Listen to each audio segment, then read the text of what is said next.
होगी तसल्ली, मिल गया होगा सुकून। मतलब जिस फिल्म को रोकने के लिए पूरी बैन ब्रिगेड ने पूरी ताकत लगा दी, पूरी जान लगा दी, उस फिल्म का प्रचार सड़क से लेकर सुप्रीम कोर्ट तक मुफ्त में हो गया। सुप्रीम कोर्ट ने भी कह दिया है कि जिसे फिल्म नहीं देखनी है ना देखे, लेकिन दूसरों को फिल्म देखने से नहीं रोका जा सकता।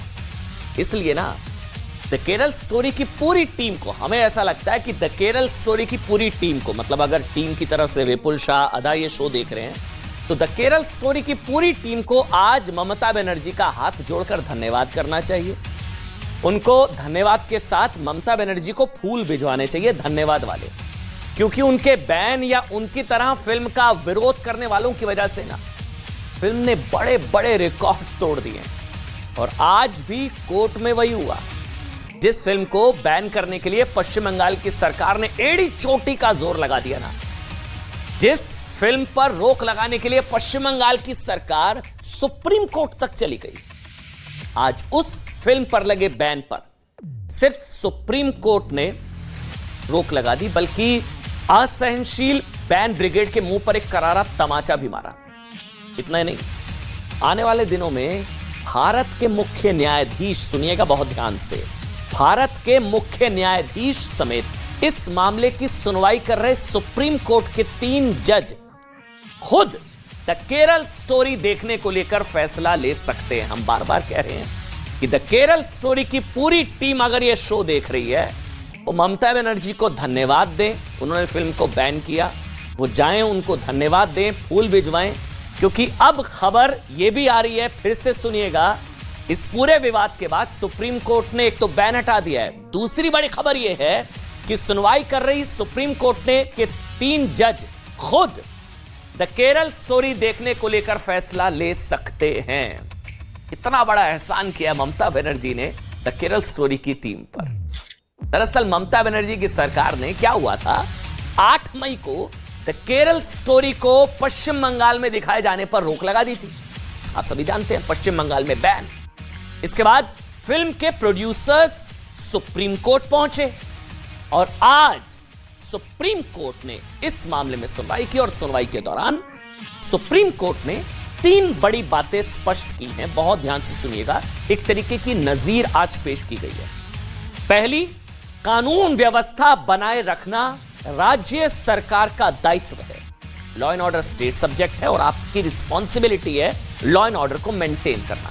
यानी ये कहकर किसी फिल्म का प्रदर्शन नहीं रोका जा सकता, किससे कानून व्यवस्था को खतरा पैदा हो जाएगा, सुप्रीम कोर्ट ने कहा ये। दूसरी बात सुप्रीम कोर्ट ने कही कि सिर्फ मुट्ठी भर लोगों के ये कहने से किसी फिल्म पर प्रतिबंध नहीं लगाया जा सकता कि इस फिल्म से दंगे हो जाएंगे। लॉ एंड ऑर्डर तो स्टेट सब्जेक्ट है, आपको प्रोवाइड करनी होगी सिक्योरिटी। दूसरी बड़ी बात सुप्रीम कोर्ट ने कही। और तीसरी बड़ी बात जो मुख्य न्यायाधीश chief justice of India D Y Chandrachud ने कही कि कानूनों को असहनशीलता यानी कि इनटॉलरेंस, कानूनों को इनटॉलरेंस पर प्रीमियम की तरह इस्तेमाल नहीं किया जा सकता। यानी अगर कोई कानून किसी राज्य सरकार को यह अधिकार देता है कि वो माहौल बिगड़ने की आशंका से किसी फिल्म पर बैन लगा सकती है, तो यह कानून, मतलब इसका मतलब यह नहीं है कि ऐसे कानून का इस्तेमाल इनटॉलरेंस, असहनशीलता को और मजबूत करने के लिए किया जाए। इस मामले में सुप्रीम कोर्ट में फिल्म के प्रोड्यूसर्स का पक्ष वरिष्ठ वकील हरीश साल्वे रख रहे थे। उन्होंने पश्चिम बंगाल सरकार के हलफनामे का जिक्र करते हुए कहा कि पश्चिम बंगाल पुलिस की इंटेलिजेंस टीम को यह पता लगा था कि थिएटर्स में फिल्म देखने के बाद लोग मुसलमानों के खिलाफ सांप्रदायिक टिप्पणियां कर रहे हैं। हरीश साल्वे ने इंटेलिजेंस की रिपोर्ट को कोट किया बंगाल की, कि ये हरीश साल्वे ने कोर्ट में बताया कि बंगाल पुलिस को, इंटेलिजेंस टीम को यह पता लगा कि थिएटर में फिल्म देखने के बाद लोग मुसलमानों के खिलाफ सांप्रदायिक टिप्पणियां कर रहे हैं और इससे सांप्रदायिक सौहार्द बिगड़ रहा है। हरीश साल्वे ने यह भी कहा कि राज्य सरकार 12-13 लोगों को चुनती है जो ये कहते हैं कि फिल्म बहुत बुरी है, बहुत खराब है। 12-13 लोगों को चुनती है, वो कहते हैं कि फिल्म बहुत खराब है, बहुत बुरी है, इससे दंगे हो जाएंगे। साल्वे ने, हरीश साल्वे ने पश्चिम बंगाल सरकार के हलफनामे के उस हिस्से का भी जिक्र किया जिसे संकेत मिलता है कि फिल्म की वजह से फिल्म का विरोध करने वालों और फिल्म का समर्थन करने वालों के बीच झड़प हो सकती है। हरीश साल्वे ने एफिडेविट में महाराष्ट्र में हुई एक घटना के जिक्र पर कहा कि महाराष्ट्र में फिल्म पर एक इंस्टाग्राम पोस्ट के बाद हिंसा की एक घटना हुई, लेकिन वहां पर भी फिल्म पर बैन नहीं लगा। सुनवाई के दौरान 2011 में रिलीज हुई फिल्म आरक्षण, याद है ना, आरक्षण एक फिल्म आई थी, उसका भी आज जिक्र हुआ कोर्ट में। क्या हुआ? सुनवाई के दौरान 2011 में रिलीज हुई फिल्म आरक्षण का भी जिक्र आया, जिस पर पंजाब, आंध्र प्रदेश और उत्तर प्रदेश जैसे राज्यों में बैन लगा दिया गया था। आरक्षण जो मूवी आई थी 2011 में, उस समय उत्तर प्रदेश में मायावती की सरकार थी। इस बैन के खिलाफ सुप्रीम कोर्ट ने, इस बैन के खिलाफ, आरक्षण पर जो बैन लगा था उस बैन के खिलाफ सुप्रीम कोर्ट ने फैसला सुनाते हुए यह कह दिया था कि CBFC, central board of film certification, जिसे आप आम भाषा में, आप और हम जानते हैं सेंसर बोर्ड होता है ना, सीबीएफसी मतलब सेंसर बोर्ड, उसने अगर किसी फिल्म को सर्टिफिकेट दे दिया है तो फिर कोई भी राज्य उस पर बैन नहीं लगा सकती। ये आरक्षण जब मूवी आई थी 2011 में, तब जब बैन लगा था उस केस में सुप्रीम कोर्ट ने यह कहा था। सुनवाई के दौरान हरीश साल्वे ने यह भी कहा कि तमिलनाडु में भी फिल्म पर अघोषित बैन है। डिक्लेयर्ड नहीं, अनडिक्लेयर्ड मतलब बैन है, एक तरीके से परोक्ष, प्रत्यक्ष नहीं, अघोषित बैन है। वहां यह कहकर फिल्म नहीं दिखाई जा रही है कि थिएटर्स ने फिल्म के खराब प्रदर्शन की वजह से फिल्म हटा ली है, जबकि डॉक्यूमेंट्स बताते हैं, हरीश साल्वे ने कहा, डॉक्यूमेंट्स तो बताते हैं कि शुरुआती 2 दिनों में फिल्म के शो हाउसफुल चल रहे थे केरल फाइल्स के। इसलिए तमिलनाडु में फिल्म के प्रदर्शन के दौरान पर्याप्त सुरक्षा का आदेश राज्य सरकार को दिया जाए। इस दौरान सुप्रीम कोर्ट में 2 और फिल्मों का भी जिक्र हुआ। अच्छा, इसमें से एक फिल्म है चांद बुझ गया। ये फिल्म दरअसल एक हिंदू लड़के, जिस फिल्म का जिक्र हुआ मैं कोर्ट में वो बता रहा हूं आपको। सुनवाई के दौरान एक और फिल्म का जिक्र हुआ, चांद बुझ गया। दरअसल ये फिल्म एक हिंदू लड़के और एक मुस्लिम लड़की की प्रेम कहानी पर आधारित थी। इस फिल्म को सेंसर बोर्ड ने पास करने से मना कर दिया था, क्योंकि इस फिल्म के कुछ हिस्सों से भी सांप्रदायिक सौहार्द बिगड़ने की आशंका थी। सेंसर बोर्ड ने मना कर दिया। मामला बॉम्बे हाईकोर्ट पहुंच गया और हाईकोर्ट के जज ने सेंसर बोर्ड के फैसले को गलत करार दिया और फिल्म की रिलीज का रास्ता साफ हो गया। लेकिन क्या आप जानते हैं ये फैसला सुनाने वाले जज का क्या नाम था? सोचिए आप, जिन्होंने सेंसर बोर्ड के फैसले को पलट दिया था। उनका नाम था DY चंद्रचूड़, जो इस समय भारत के मुख्य न्यायाधीश हैं। एक और फिल्म का जिक्र आया। अच्छा, इसका नाम है भविष्योत्तर भूत 2019। भविष्योत्तर भूत 2019 में रिलीज हुई इस फिल्म पर पश्चिम बंगाल की सरकार ने मतलब अघोषित तरीके से बैन लगा दिया था, क्योंकि इस डार्क कॉमेडी में फिल्म में टीएमसी पर कई तरह के सटायर थे, व्यंग थे, तब बैन लगा दिया। लेकिन सुप्रीम कोर्ट ने इस बैन को भी गलत करार दिया था। अच्छा सोचिए, यह वाला फैसला किस जज ने दिया था? बिल्कुल ठीक आपने सोचा, यह फैसला भी चीफ जस्टिस DY चंद्रचूड़ ने ही सुनाया था। आज क्या हुआ? सुनवाई के दौरान फिल्म प्रोड्यूसर्स का पक्ष रख रहे हरीश साल्वे ने एक और दिलचस्प दलील दी। सुनिएगा बहुत ध्यान से, या अब हम क्यों कह रहे हैं कि बैन ब्रिगेड पर यह सुप्रीम प्रहार है, सुप्रीम कोर्ट का प्रहार, सुप्रीम प्रहार। हरीश साल्वे ने कहा कि किसी भी विवादास्पद विषय को विवादास्पद तरीके से ही दिखाया जाता है। फिर से सुनिए, हरीश साल्वे ने कहा कंट्रोवर्शियल सब्जेक्ट को कंट्रोवर्शियल वे में ही दिखाया जा सकता है या दिखाया जाता है। आप ये नहीं कह सकते हैं कि इससे समुदाय की भावनाएं आहत हो रही हैं। विचार, हरीश साल्वे ने कहा, विचार सिर्फ उदारवादी नहीं होते हैं। एग्जैजरेशन यानी कि चीजों को बढ़ा चढ़ाकर व्यक्त करना भी क्रिएटिविटी का हिस्सा है। बढ़ा चढ़ाकर, एग्जैजरेशन भी is a part of creativity. फिर चाहे इसका इस्तेमाल किताबों में किया जाए, पेंटिंग्स में या किसी भी चीज में। कला का उत्तेजित करने वाला होना ही चाहिए। अगर वो आपके इमोशंस को स्ट्रोक नहीं कर मतलब आपके इमोशंस को नहीं जगा पा रही है तो कोर्ट में पश्चिम बंगाल का पक्ष रख रहे वरिष्ठ वकील और कांग्रेस नेता, पश्चिम बंगाल का पक्ष रख रहे थे अभिषेक मनु सिंघवी और फिल्म प्रोड्यूसर्स का पक्ष रख रहे थे हरीश साल्वे। अब मैं आपको बता रहा हूं, अभिषेक मनु सिंघवी कांग्रेस के लीडर और पश्चिम बंगाल सरकार का जो पक्ष रख रहे थे, उन्होंने कहा फिल्म पर बैन का फैसला जनता के बीच शांति बनाए रखने के लिए लिया गया था। इस पर सीजेआई ने क्या कहा? सीजेआई ने कहा कि यह बैन सिर्फ 13 लोगों के आधार पर लगा दिया गया। 13 लोगों से पूछकर लगा, 13 लोगों के आधार पर लगा दिया गया। आप 13 लोग ढूंढिए, वो 13 लोग कहेंगे कि कार्टून के अलावा हर फिल्म को बैन कर दो, आप कर देंगे क्या? सीजेआई ने कहा। सीजेआई ने यह भी कहा कि West Bengal Cinema Regulation Act के सेक्शन 6, बहुत ध्यान से सुनिएगा जो आप बता रहा हूं, section 6 West Bengal Cinema Regulation Act के सेक्शन 6 का इस्तेमाल असहनशीलता पर प्रीमियम की तरह नहीं किया जा सकता, जो मैंने शुरुआत में बताया था।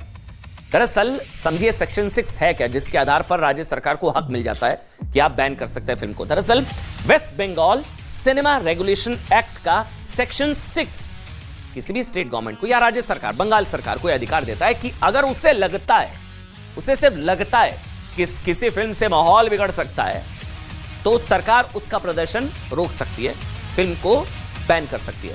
लेकिन आज सुप्रीम कोर्ट ने साफ कर दिया कि भाई इस तरह के कानूनों का इस्तेमाल आप इनटॉलरेंस को बढ़ावा देने के लिए नहीं कर सकते, नहीं किया जा सकता है।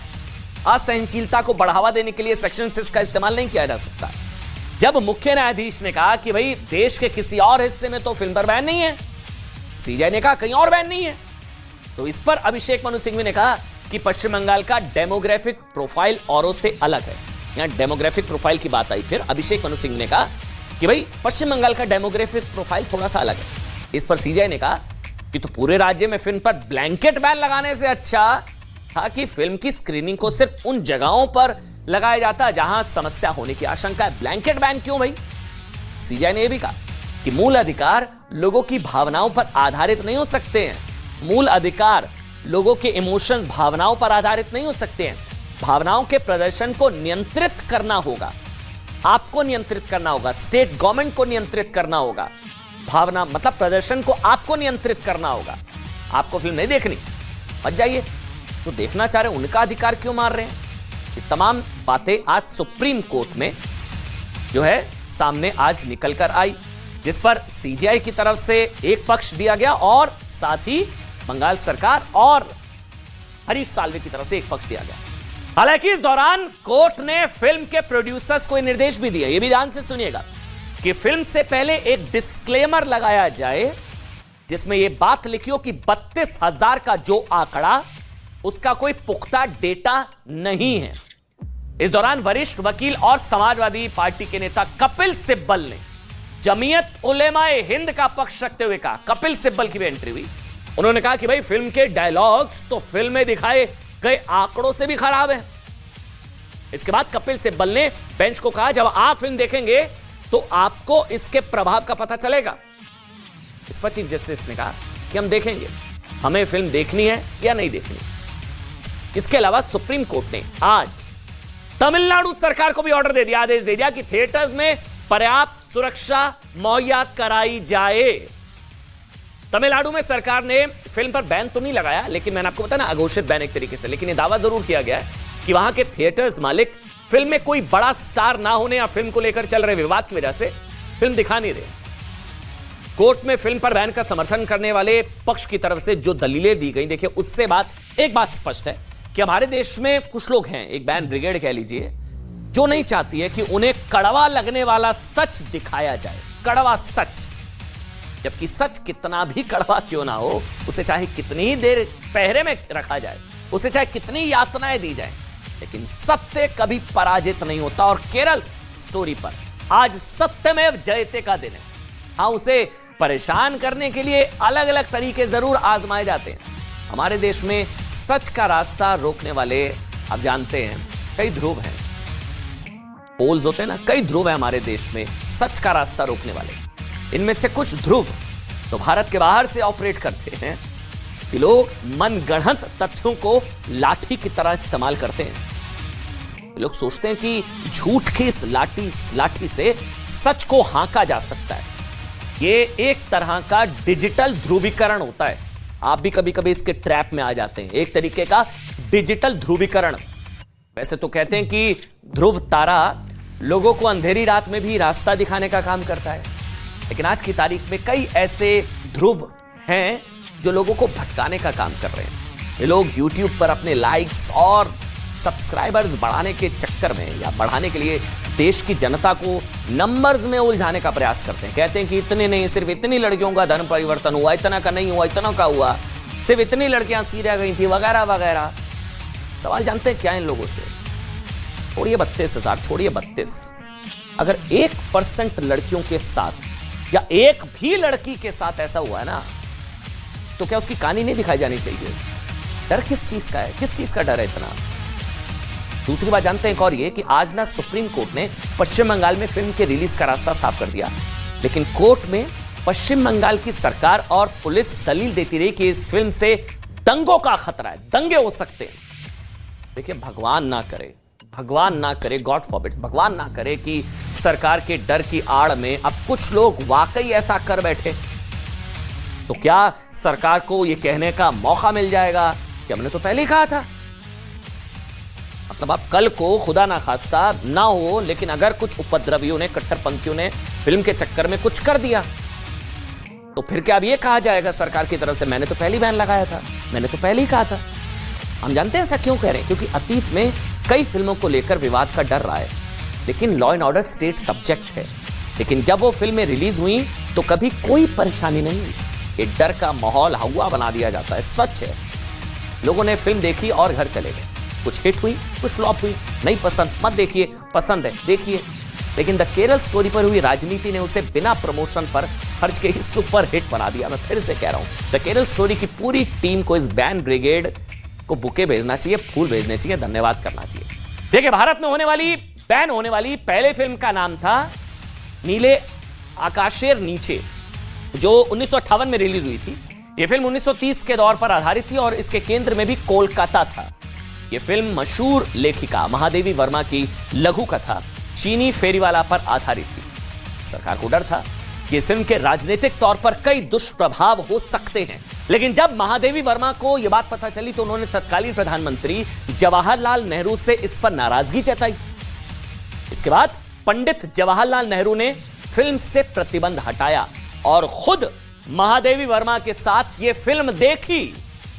अब ममता चाहें तो जवाहरलाल नेहरू जी से सबक लेते हुए इस फिल्म को देखें।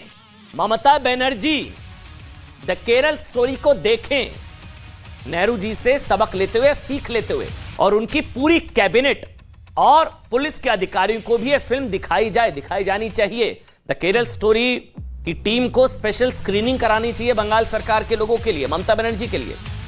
अच्छा, एक और फैक्ट आपको बताते हैं कि देखिए, द केरल स्टोरी दिखाना क्यों जरूरी था इतना। भारत में ना सदियों से पुरानी एक कहावत है, जहां के पांव ना फटी भिवाई, वो क्या जाने पीर पर आई। सुनी होगी ना कहावत। इसका अर्थ होता है कि भाई कष्ट का अंदाजा वही लगा सकता है जिसे कष्ट भोगना पड़ा है। उस कष्ट का अंदाजा, मतलब उसे कष्ट का अंदाजा वो भी नहीं लगा सकता जिन्हें कभी सामना ही नहीं करना पड़ा है। यह कहावत उन लोगों के लिए है, सटीक बैठती है, जो केरला स्टोरी को झूठ, साजिश और कपोल कल्पना बता रहे हैं। फिल्म को एजेंडा, प्रोपेगेंडा बताया जा रहा है। केरल स्टोरी के खिलाफ सेकुलरिज्म, भाईचारे, गंगा जमनी तहजीब की दुआई दी जा रही है। इसका एक कारण यह है कि ईश्वर की कृपा से फिल्म का विरोध करने वाले किसी भी व्यक्ति को वो कष्ट नहीं देखना पड़ा। जितने भी लोग विरोध कर रहे हैं ना, बैन ब्रिगेड कह लीजिए, मतलब उन लोगों को वो कष्ट नहीं देखना पड़ा जो धर्मांतरण की साजिश का शिकार कई बेटियां सह चुकी हैं और सह रही हैं। आज हम आपको केरल की ऐसी ही कई बेटियों से मिलवाएंगे जिन्हें फिल्म द केरला स्टोरी की टीम ढूंढकर सामने लेकर आई। केरल की 26 बेटियां धर्मांतरण वाली साजिश का जीता जागता सबूत है। ये वो लड़कियां हैं जिन्हें धर्मांतरण वाली साजिश का कष्ट भोगना पड़ा है। फिल्म में जो सच दिखाया गया ठीक उसी तरह लड़कियों का ऐसा मजहबी ब्रेन वॉश किया गया जिसके बाद इन्हें हिंदू धर्म में बुराइयां नजर आने लगी। एग्जाम्पल्स हैं। इस्लाम में अच्छाइयां दिखने लगी, मजहबी ब्रेन वॉश के जरिए इन लड़कियों को इतना कट्टर बना दिया गया कि इन्हें अपने ही मां बाप भी काफिर लगने लगे। Before 2 years, I too went through a stage of conversion, and like Shalini Krishnan. इस दुनिया को सिर्फ अल्लाह चलाता है। क्वेश्चन करके कंफ्यूज कर देना, फिर क्रिटिसाइज करके, इंसल्ट करके, वो जिस if a person they are focusing no, आप वो व्यक्ति को उसके धर्म के बारे में नफरत, उसके मत के बारे में नफरत जगाना। तुम लोगों ने बताया नहीं तुम कौन से गॉड को मानता? I think Shiva is a big God. जो गॉड अपनी वाइफ के मरने पे ऐसे कॉमन मैन की तरह रोता हो, वो गॉड कैसे हो सकता है? I started to believe that none of the ideologies except Islam is right, and not only right, I started hating.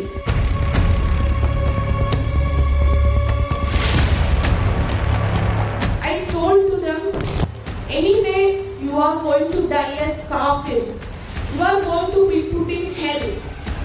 It does not bother me if you commit suicide or not. I was completely against others. Only Allah or Muslims are right. Is this a tolerant thinking? मैं अकेली नहीं हूँ इस खेल में। मेरे जैसे हजारों लड़कियां हैं जो अपने घर से भागकर इस रेगिस्तान में दफन हो चुकी है। देखिए, केरल स्टोरी में ना एक सीन है, सीन में मजहबी ब्रेन वॉश की शिकार हो चुकी एक बेटी अपने ही पिता को काफिर मानकर उस पर थूकती दिखाई देती है। फिल्म में सीन है ये। इस सीन को लेकर काफी कंट्रोवर्सी हुई, काफी विवाद मच चुका, आप भी जानते हैं, अगर आपने फिल्म देखी होगी, सीन आपने देखा होगा। बहुत कंट्रोवर्सी हुई इस फिल्म को लेकर, कहा गया झूठ है, एक वर्ग को बदनाम करने की कोशिश है। लेकिन टीम केरल स्टोरी का पक्ष है। टीम केरल स्टोरी जिन 26 लड़कियों को मंच पर लाई, 26 लड़कियों को लेकर आई, उनमें से एक लड़की ने हूबहू यही सच बताया। इस लड़की का नाम है अनघा जयगोपाल। अनघा ने बताया कि जिस तरह फिल्म द केरल स्टोरी में हिंदू देवी देवताओं का मजाक उड़ाकर शालिनी नाम के किरदार का मजहबी ब्रेन वॉश का शिकार दिखाया गया था, ठीक उसी तरह उसका भी 2 साल पहले मुस्लिम सहेलियों ने ब्रेन वॉश किया। इसलिए हमने लिखा था केरल स्टोरी लाइव दिखाएंगे आज आपको। उसके हॉस्टल में कई मुस्लिम लड़कियां थीं जो हर तरह की बातचीत में मजहब का एंगल ले आती थी। उन लड़कियों ने उसका ऐसा ब्रेन वॉश किया कि वो कट्टर हिंदू विरोधी बन गई।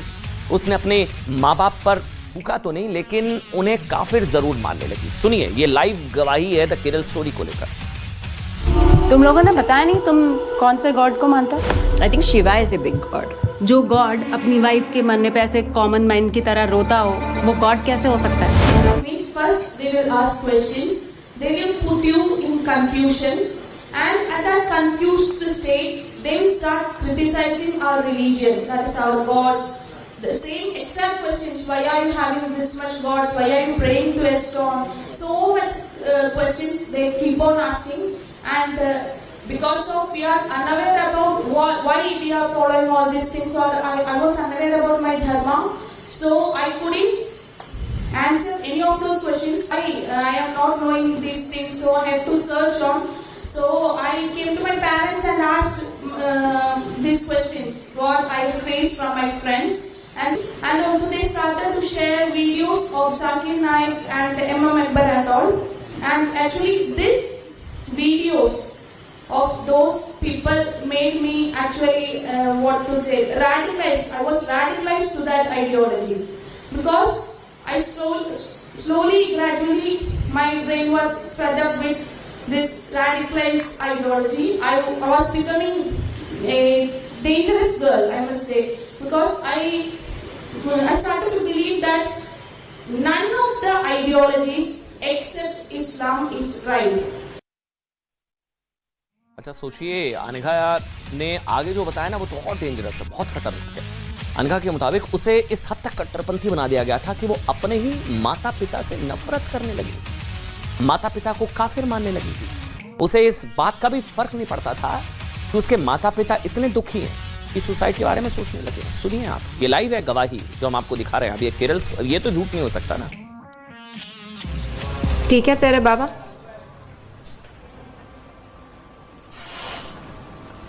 कार्डियक अरेस्ट हुआ अच्छा को। अम्मा का फोन था, लालच दे रहा है कि अच्छा ने ज्वेलरी रखा है, आकर लेकर जाओ।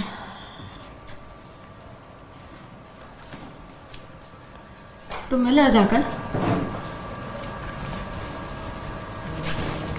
मेरे को फर्क नहीं पड़ता मेरा पेरेंट्स से, वो अल्लाह को नहीं मानता। जो अल्लाह को नहीं मानता वो काफिर है, मैं नहीं जाऊंगी।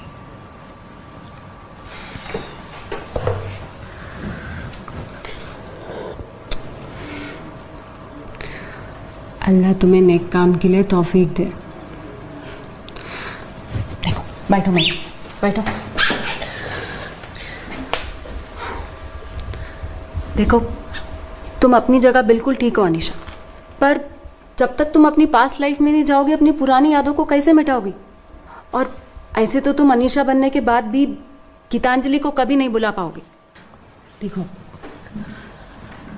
तुम्हारा फादर एक काफिर है, और काफिर होने का गुनाह तब तक माफ नहीं होता जब तक तुम उन पे थूकती नहीं हो या फिर उन पे पत्थर नहीं मारती। और जो दौलत वो तुम्हें दे रहे हैं उस पर तुम्हारा हक बनता है। काफिर से मिली हुई दौलत कभी भी हराम नहीं होती। It's yours.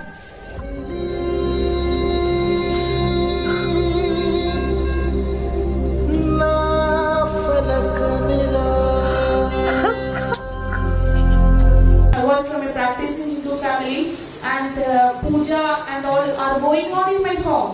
At that time, in upstairs, I am doing namas. My father and mother came to me and fall into my feet and said that please don't go away. If you go away, we will commit suicide. No other options left between us. I told to them, anyway, you are going to die as kafirs. You are going to be put in hell. It does not bother me if you commit suicide or not. Kafirs as just below animals. They consider I was completely against others. Only Allah or Muslims are right. Is this a tolerant thinking? और खासकर जो बताया गया है, जो गवाही है, वो ये है कि जाकिर नाइक के जहरीले भाषण दिखाए जाते हैं और ऐसा कट्टरपंथी बना दिया जाता है कि अपने माता पिता से नफरत होने लगती है और हिंदू धर्म से नफरत होने लगती है। बोलो बयान सुनना। ब्रेन वॉशिंग स्ट्रैटेजी के बारे में बोलेंगे तो पहले क्वेश्चन करके कंफ्यूज कर देना, फिर क्रिटिसाइज करके, इंसल्ट करके, वो जिस if a person they are focusing no, आप वो व्यक्ति को उसके धर्म के बारे में नफरत, उसके मत के बारे में नफरत जगाना। उसके बाद आइडियोलॉजी जो कन्वर्शन करते हैं ना, उन लोगों के आइडियोलॉजी को इंजेक्ट करना in a nice way, showing that it is a good ideology. ऐसे मंच पर जो 26 लड़कियां खड़ी दिखाई दे रही है ना इस वक्त आपको, वो बहुत बहादुर हैं और दुनिया के सामने वो सब बताने की वो हिम्मत कर पा रही हैं जो उन्होंने सालों तक भोगा है। इसलिए सच को दिखाया जाना बहुत जरूरी है। थोड़ा सा ब्रेक तुरंत हाजिर।